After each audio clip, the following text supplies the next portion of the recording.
Hello, hello. Good evening, everybody. How are you doing tonight, this lovely Saturday evening?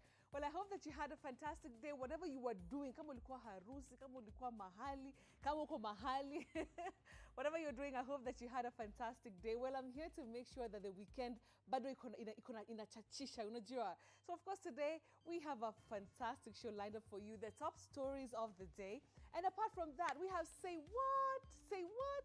And tonight, we are putting in focus something very, very sensitive. We're talking about traditions and religious beliefs. Sona kuuliza, could you put that aside in the quest for love? Yani leo tunaongea maneno ya mapenzi, but in a very different way on Say What? That's the question of the day. Is it okay to abandon one's traditional or religious beliefs in the quest for love?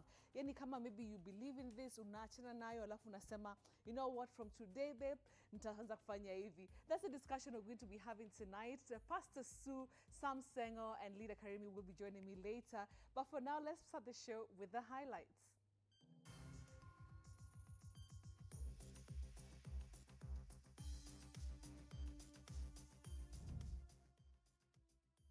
Ten people confirmed dead in an accident involving a matatu and a trailer at Kariandusi area in Gilgil. Also tonight, Petroleum PS Mohammed Liban, KPC MD Joe Sang, and EPRA Director General Daniel Kipto resign amidst investigations into the allegations of manipulation of fuel stock data.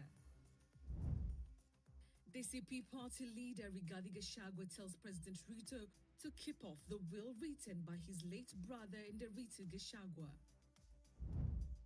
Plus, do contraceptives cause cancer? Oral contraceptives pills show a complex association with cancer risk. All right, let's get the show started tonight. My name is Betty Kyallo, and our sign language anchor tonight is Catherine Simaloy.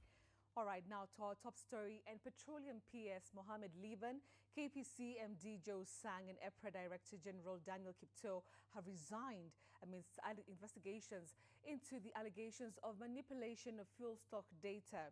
Now, their resignations come as government escalates an inquiry into breaches that include the procurement of substandard emergency fuel at inflated prices, which is said to have violated the G2G framework. Munene John has the details.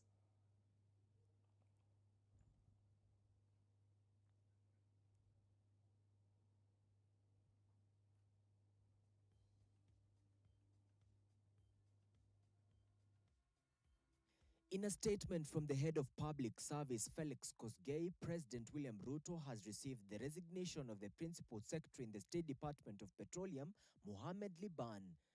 Kosgei says the board of the Kenya Pipeline Company has also received the resignation of Joe Sang as managing director, while the board of the Energy and Petroleum Regulatory Authority, EPRA, has received the resignation of Mr. Daniel Kipto Bargoria. The State Department for Petroleum has also initiated administrative action against Joseph Wafula, the Deputy Director of Petroleum, where the management of the Kenya Pipeline Company has commenced due process against Mr. Joel Mboro, Supply and Logistics Manager. The three were arrested on Friday before they were grilled at the Directorate of Criminal Investigations. The DCI has confirmed to have recorded statements from several government officers and executives of a petroleum company named One Petroleum Company, and which is said to have imported a 68,000-ton consignment worth of 2.5 billion Kenya shillings. Executives of the Kenyan arm of Oryx Energies have also been summoned by the Directorate of Criminal Investigations for probing. Kenya Pipeline Company has already appointed its General Manager for Finance, Pius Mwendwa, to temporarily discharge the duties of Managing Director following recent developments involving the current office holder, Joe Sang. The government defended its decision to enter into a government-to-government fuel supply agreement in 2023 to enhance the nation's energy security. The statement reads that sovereign-backed arrangement was designed to stabilize fuel supply and caution the market against global volatility and mitigate the foreign exchange constraints experienced in 2022 and 2023. And in terms of VAT, the proposal Kenyans have is not about reducing. it is about abolishing VAT in the short and medium term. The issue about fuel levy is also not a proposal we are giving for the government to take or not. They'll have to reduce fuel levy. President Ruto claiming that the primary duty bearers responsible for administering the petroleum supply chain may have manipulated data on in-country fuel stocks. He adds that this appears to have been done to exploit rising global prices and public anxiety, thereby creating a false impression of an impending supply shortfall. This egregious misrepresentation is reported to have led to the irregular procurement of an emergency fuel cargo by the Ministry of Energy and Petroleum. The principal actors include the Principal Secretary for Petroleum, the Director General of the Energy and Petroleum Regulatory Authority, and the Managing Director of the Kenya Pipeline Company. The fuel Kenya consumes does not actually pass through the Strait of Hormuz. It passes through a different route. Therefore, when it comes to supplies, that should never be a scapegoat. In Elgeyo Marakwet, locals protested the arrest of EPRA Director General Daniel Kiptoo. Lakini serikali kuweka mtu saa hiyo inaonyesha kwamba kuna mpango. Hiyo ni mpango mbaya sana. Na sisi tumekasirika na tunasema maandamano ambayo itafanyika tuseme Rift Valley kwa msoma si hata Elgeyo Marakwet. Tutafanya kama ni mbaya ni mbaya. 5 people who were arrested on Thursday spent the night at Gigiri, Capitol Hill and Lang'ata police stations. Munene John, TV47, Nairobi. All right, thanks, Munene, for that. Now, moving on, the Social Health Authority, SHA, has suspended Bungoma West Hospital for 90 days over suspected fraudulent claims and fictitious billing. Now, the facility has been barred from serving beneficiaries and ordered to transfer patients. Health CS Aiden Dwale announced a major offensive against medical fraud, revealing that over 1,000 facilities have been closed and hundreds more are under investigation for attempting to illegally claim funds from the Social Health Authority. Now, in a stern address on Saturday, Dwale flagged 5 counties, including Homa Bay, Bungoma, Mandera, Wajir, and Kisii, as hotspots for fraudulent schemes. Dwale added that private facilities in these counties are most notorious, while he detailed a sweeping crackdown, noting that since March 30th, 12 facilities have been shut down on allegations of fraud. 24 facilities are currently undergoing forensic audit by special investigations from the Social Health Authority. And I want to say it here today, for the avoidance of doubt, the system and SHA have flagged out 5 counties as counties mainly private, as counties which have perennial for health fraud ecosystem. We have another one in Nairobi. We have 5 in Mandera, and we have 4 in Wajir. Now to some devastating news, and at least 11 people lost their lives on Friday night in 2 separate road accidents. Now, the first involved a public service vehicle that rammed into a trailer that was stationary along the Gilgil-Nakuru highway after suffering a tire burst. Now, in a separate incident, a passenger died after a saloon car collided with a PSV vehicle. Willie Dennis Njiru tells us more. Wreckage of the public service vehicle that was ferrying passengers from Naivasha to Nakuru before it crashed into a trailer that had stalled in the middle of the road following a tire burst.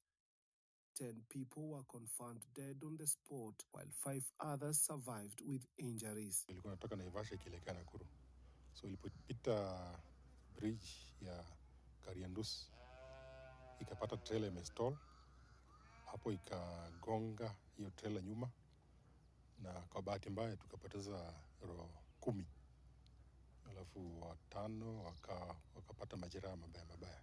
So hao mili ya watu 10 pamoja na hao waathiriwa wengine wakaletwe hapo sub-county hospital hapa Gilgil. This marks the second accident in the recent past involving a trailer and public service vehicle in this area, with more than 10 fatalities reported, cementing its reputation as one of the most dangerous stretches in the country. Kama driver huyu hii matatu hakuwa amejua kama hii hii trailer imestall, kwa sababu naye sasa kwa vile amekufa tuwezi tukajua, lakini driver ya trailer alisema imestall kwa dakika 5 zilizopita, akashuka chini kwenda kupiga simu labda kuuliza kutafuta mechanic, alafu kidogo akasikia nini matatu imeingia nyuma. The 67-kilometer stretch between Naivasha and Nakuru carries traffic from both the Rironi-Mai Mahiu Naivasha route and the Nairobi-Naivasha highway, increasing congestion and heightening the risk for motorists. Kwa ujumla kuanzia Naivasha mpaka Barnabas Gilgil kumekuwa black spot kila wakati, so nahimiza madereva hasa wakati ya sherehe kama hii ama wakati ya jioni, wakati ya mvua kuna kuanga mbele mist, uone mbele, wanakuwa waangalifu wasikimbize magari, waende polepole na wakifika watafika salama. Following the accident, drivers have been cautioned to be careful on the roads. Kiomba madereva wetu wakuwe waangalifu, na kama gari limeharibika iwezekane aweke warning other road users kwamba gari lake limestop kwa barabara, sababu kama haingekuwa hiyo trailer, kama angekuwa ameweka warning, hiyo ajali haigepatikana. For TV47, I'm Willie Dennis Njeru. Well, pole sana to all the families that have been affected by those two accidents. Now, Interior Cabinet Secretary Kipchumba Murkomen alongside Mombasa Governor Abdul Swamad Nasser visited Kenya Ports Authority KPA Managing Director William Ruto at a hospital in Mombasa County following a road accident in Taita Taveta that also claimed the life of his daughter while he is currently receiving treatment. Now, the leaders said the government is closely monitoring his condition and ensuring he receives quality medical care. Now, they also sent their condolences following the loss of his daughter in the accident. However, they urged members of the public to exercise caution on the roads to avoid similar accidents. They further assured KPA staff and the public that operations at the institution will continue as normal as he recovers. Kuja kumwona na ningependa kuwajulisha wote kwamba yeye ako sasa, ile madaktari wanasema ako stable. Pia ningependa kutumia nafasi hii kusema kwamba kuwahimiza Wakenya wote ambao wanasafiri wakuwe waangalifu barabarani. I think that first of all, for this particular incident, what exactly transpired was there was also a bit of negligence on the part of a lorry driver, a truck driver. Alikuwa amepata breakdown, and that is a very busy road. Ni barabara ambayo kwamba ni border ya Kenya na Tanzania. So with that breakdown there was mtu hata hakuweka hazard, hata kama anything else weka angalau matawi mtu ajue kwa there's a car in front. So for this particular incident, it is something that, we feel bad. Now, tonight, a directive by the Independent Electoral and Boundaries Commission, IEBC, to require verification of voters registered before 2012 has sparked uproar across the political divide, with the opposition claiming the move is an attempt to rig the 2027 general election. Now, opposition leaders argued that the directive could disenfranchise thousands of voters and undermine the credibility of the electoral process. However, pro-government, broad-based allied MPs have defended the commission, saying the move is aimed at cleaning the voters' register by removing ghost voters. Apollo Kamal reports. Yes. A requirement by the Independent Electoral and Boundaries Commission, IEBC, for voters who registered before 2012 on the grounds that they are not in the current biometric voters register has sparked uproar.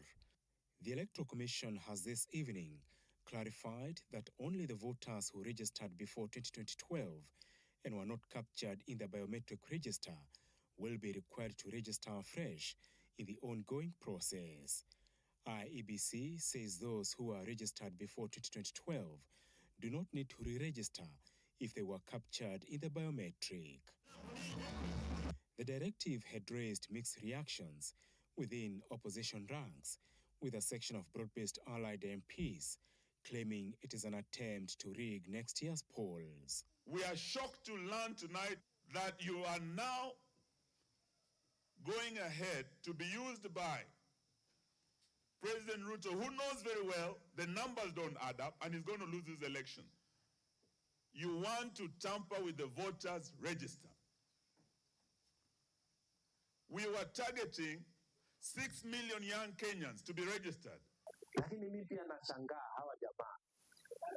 Ni kwa nini you can't get a system that will not inconvenience voters? Kama mimi nimejiandikisha kitambo, nimesimama kura mara hizo zote, kisha uniambie unataka niende ati kura yangu since 2012 haiko tena, niende update na biometric. Si hiyo unaturegesha nyuma badala kutupeleka mbele. PLP party leader Martha Karua had already accused the electoral body of violating the rights of Kenyans, claiming that their vote is guaranteed under Article 38 of the Constitution. The fresh push by the IEBC to have older voters re-register has, however, received support from some ODM MPs allied to the broad-based government. This is something which is long overdue. We want that register to be cleaned. There are so many people who are registered as voters, but they don't exist. And this is the reason why we have always been contesting the credibility of the electoral process. So I think what they are doing is something which I fully support.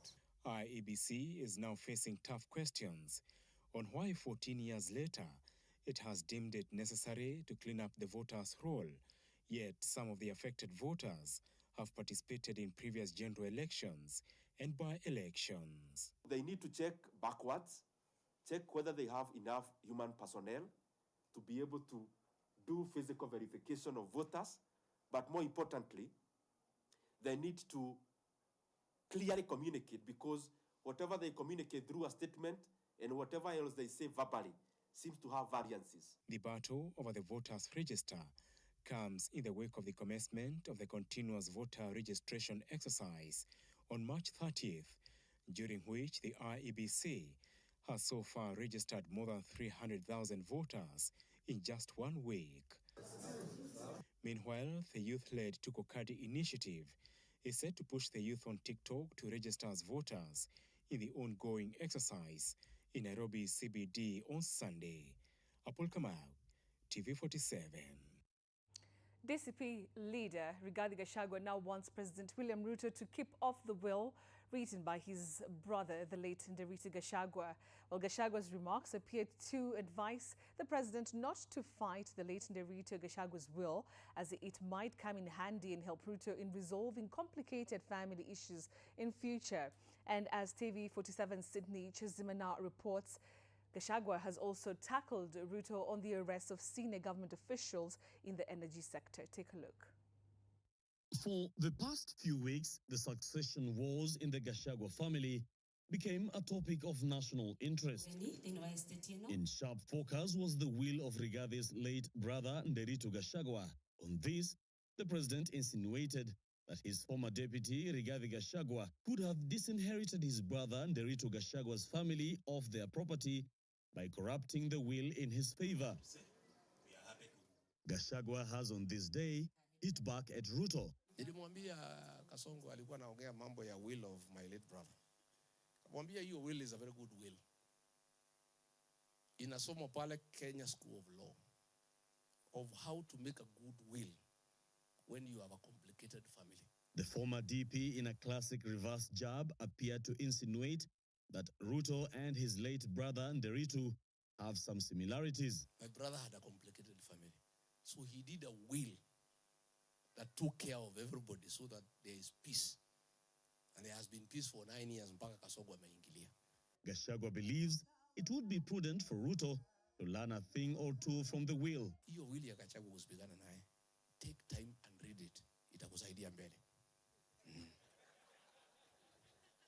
Ndio. Vile mimi najua Kasongo. Hii will ya Gachagua aso itamsaidia mbele. Don't fight it. You'll find it useful. Aside defending his late brother's will, Gachagua has also locked horns with Ruto over the arrests of 3 senior government officials in the energy sector. The 3, Kenya Pipeline MD Joe Sang, EPRA DG Daniel Kipto, and Petroleum Principal Secretary Mohamed Liban, were arrested by DCI officers over claims of importing substandard fuel in what allegedly constituted a breach of the G2G oil deal between Kenya and Gulf states. They will be taken to court on trumped-up charges that they brought substandard fuel. But the truth of the matter is that they are in competition with William Ruto, and they have denied him profit. Gachagua now says that the decision taken by the embattled three officials was an act of cushioning Kenyans against impending fuel hikes. The only crime they have committed is to deny William Ruto more profit for the benefit of the people of Kenya. We also want to be fair to those officers.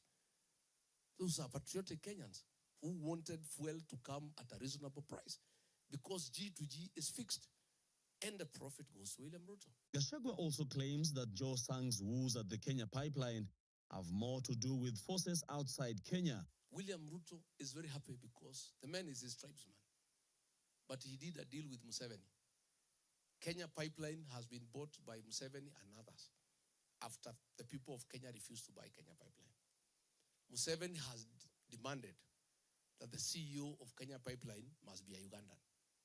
So huyu Sang amekamatwa to create room for a Ugandan to be the CEO of Kenya pipeline. Daniel Kiptoo and Joe Sang are reportedly still in custody, while Energy PS Mohamed Liban has been temporarily released on medical grounds. Tungependa kuambia Kasongo, kama unasema PS wa mafuta resign, pia ambia Adel Duale, yule ambaye aliiba 11 bilioni ya SHA, pia yeye aende nyumbani. Wewe Ruto wewe. Wewe Kasongo. Gachagua later held rallies in Juja and Murang'a. We want to tell him that he must respect our institutions. Kwamba watu hawawezi kuwa wanakwenda kwake wakipata shida nyumbani. Ati mkikosana na bibi nyumbani, ati Kasongo anawaambia njooni niko na dawa. Sydney Chazima, TV47. Thanks, Sydney, for that. Now, to a very interesting note, an analysis of data from more than 150,000 women who participated in 54 epidemiologic studies by the National Institute of Health Research Agency in 2017 revealed that overall, women who had ever used oral contraceptives had a slight 7% increase in the risk of breast cancer compared with women who had never used oral contraceptives. However, no risk increase was evident by 10 years after use had stopped. Now, this study forms the basis of a complicated link between some contraceptives and cancer. Elizabeth Atieno with the details. Take a look. Since 2005, the World Health Organization International Agency for Research on Cancer has classified combined oral contraceptive pills as Group 1 carcinogens, meaning there is scientific evidence that they increase the rise of certain cancers, specifically breast, cervical, and liver cancer. However, the pill is not considered a leading cause of cancer overall, as it simultaneously provides significant protective effects against ovarian and endometrial cancers. Group 1 classification, that means that according to the International Agency for Research on Cancer, the agent is classified as carcinogenic to humans. So this is the strongest evidence that we have that the agent can cause cancer. And so right now, after evaluating more than 1,000 agents in a 54-year history, there are 135 that are classified in Group 1, and also the combined estrogen-progestogen contraceptive pill. According to the research, for breast cancer, most women face no increased risk, but women with inherited harmful gene mutations may have a higher risk, especially with long-term use of some contraceptives. Oral contraceptives are pills taken daily to prevent pregnancy. There are two main types of contraceptives, including combined oral contraceptives, which contain both estrogen and progestin-only pills, also known as the mini pill.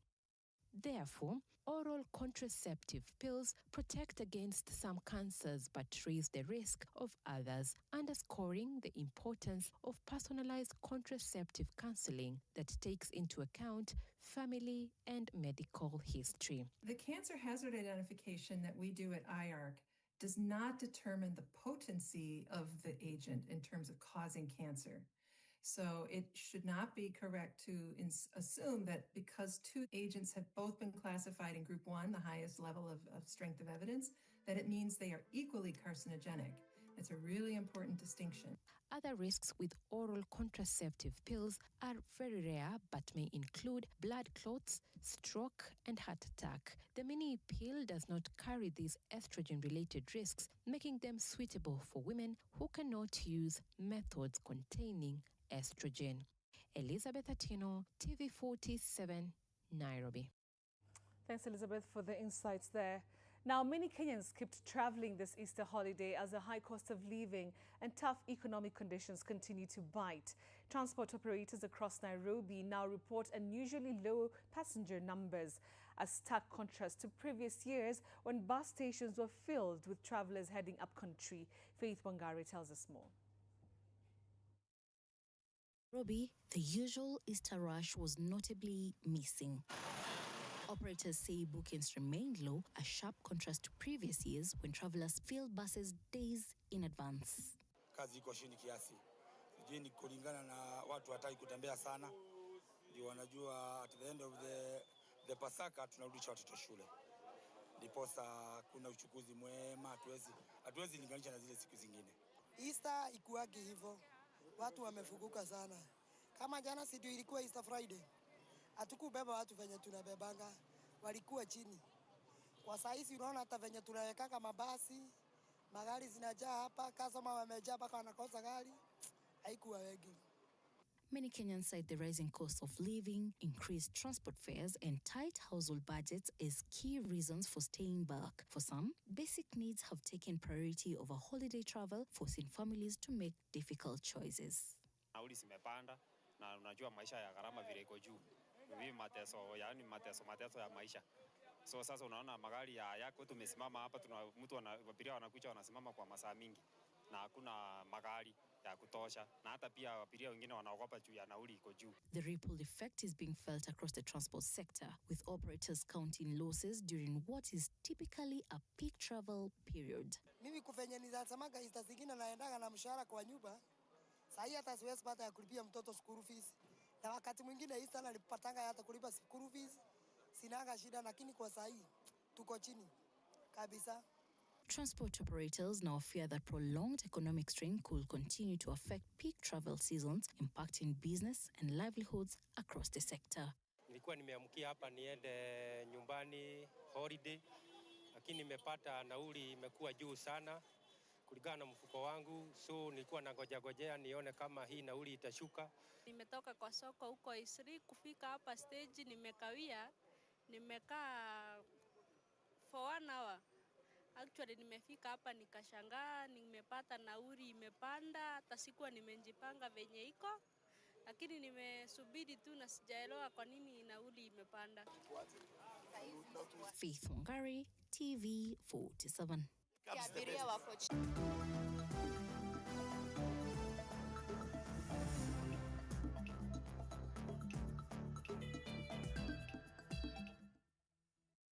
All right, let's now take a look at some sporting action. And APS Bomet secured a hard-fought 1-0 victory over Ulinzi Stars today at the Ulinzi Sports Complex in Nairobi, with Tony Naibe netting the decisive goal in the 47th minute. Now, elsewhere, Kakamega Homeboys delivered an emphatic performance, thrashing Mathare United 3-0, while league leaders Gor Mahia were held to a draw by Kariobangi Sharks at Kasarani Stadium. Now, attention now shifts to tomorrow's fixtures, where Muranga Seal will host AFC Leopards in a highly anticipated clash. Bidco United are set to face KCB, while Nairobi United will take on Shabana in another exciting encounter at Kasarani. Despite the slip, Gor Mahia remain at the top of the league standings with 57 points after 26 matches, maintaining a narrow lead over AFC Leopards. I mean, it was both sides. They also had chances to score, and so either of the team could lose. 1-1, yeah, points. It's okay, but for me, we didn't really play the way we wanted to play. We didn't come into the game as we ought to be and take control of the game. We were not really in control, and it sort of disturbed us a bit. Of course, the opponent is also a team that knows how to play, develop game from the back and play and all that. And so they were aware of what they have to do. They disturbed us. They didn't let us settle down, which, to their credit, we wanted to win badly. But it's okay. We have to look forward into the next campaign. Now, history is set to be made on Kenyan soil as a record-breaking 8,500 young players gather in Kiambu County for the prestigious Kenya National Youth and Cadets Chess Championship 2026. Now, over the next 3 days, the country's brightest chess talents will go head-to-head under the classical time control, showcasing strategy, endurance, and sharp intellect in what is shaping up to be one of the largest youth chess events ever actually held in the region.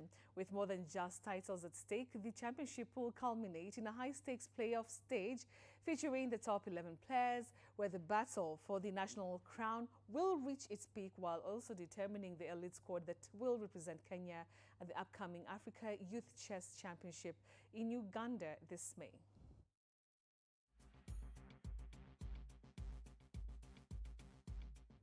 All right, so you know what? This is a time that we say goodbye to the main stories of the day.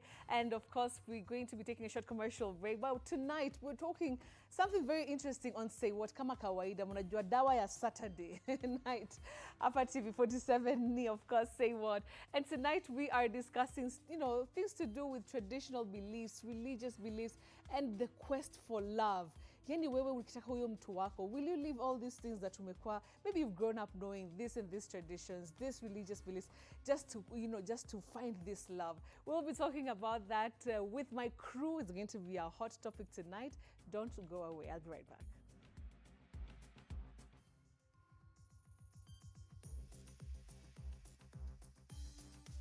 Coming up after the break. Is it okay to abandon one's traditional or religious beliefs in the quest for love? On Say What after the break.